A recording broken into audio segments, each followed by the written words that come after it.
And now, the last word with Rick Casey. I smell a conspiracy. I've just learned that we Texans will be asked in November to vote on a peculiar amendment to our state constitution. For 139 years, that constitution has required certain statewide office holders to live in Travis County while serving all the people of Texas. When the Constitution was passed in 1876, undoubtedly the reasoning for this provision had to do with the state's vast geography. Travel was mainly by horse and long-distance communication by telegraph. The state's business would be hampered by having our top leaders scattered from Texarkana to Presidio. Well, that's no longer a problem, of course, and hasn't been since the widespread use of automobiles and telephones about a century ago. But there remains a value to having all our leaders in one basket, so to speak. For one thing, they need to be available to their employees. Plus, it's easier for the public or our proxies in the media to keep an eye on them. Dispersing them could also lead to a rise in our cost of living. Corporations would have to pass along the cost for their lobbyists to have to travel first class around a state bigger than the nation of France or Afghanistan. So why the change and why now? One observer suggested it might be so that crooked politicians could face prosecution in the presumably friendlier confines of their hometowns rather than Austin. But the legislature already gave themselves and other officials that option last spring. No, I think this proposed constitutional amendment has to do with one man, Attorney General Ken Paxton.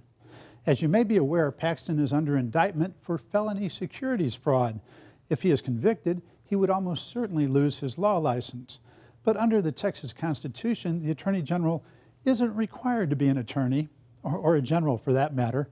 He does have certain duties that require a law license, such as representing the state and giving advice to the governor. But like Kim Davis, the conscientious Kentucky clerk, he could delegate those duties. So there doesn't appear to be a single law that would automatically remove Paxton from office if he is convicted. What's more, he likely couldn't even be impeached. A 1993 law says a public official may not be removed from office for an act the officer may have committed before the officer's election to office. Paxton's alleged offenses fit that description.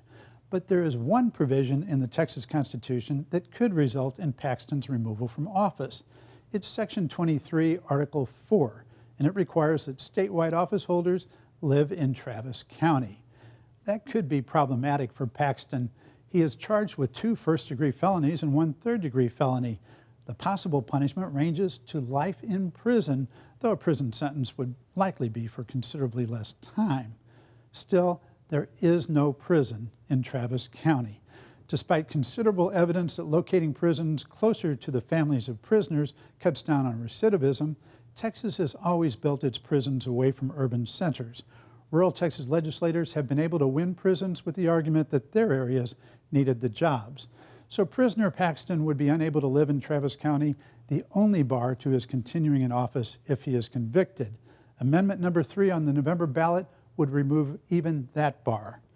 Texas gives the nation enough reasons to laugh at us. Let's not vote to allow our Attorney General to serve from prison. And that's it for Texas Week.